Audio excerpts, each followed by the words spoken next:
Республикасының барлық өңірлерінде осындай іс-шаралар өткізіліп жатыр.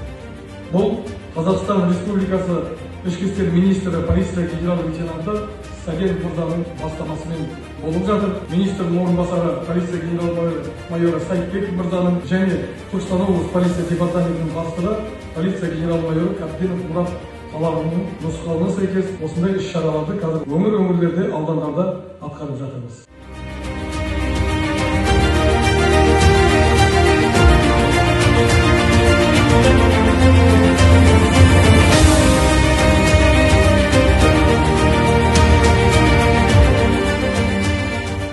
Жастақшы ішкі істер министрлігінің әскери патриоттық қозғалысының мүшесіне кіре отырып, өз отанының қорғау ісіндегі Қазақстан Республикасының Конституциясы мен заңдарын қатаң сақтауға, азаматтардың құқықтарын қорғауға, отан мен заңға адал болуға салтанатты түрде ант етемін.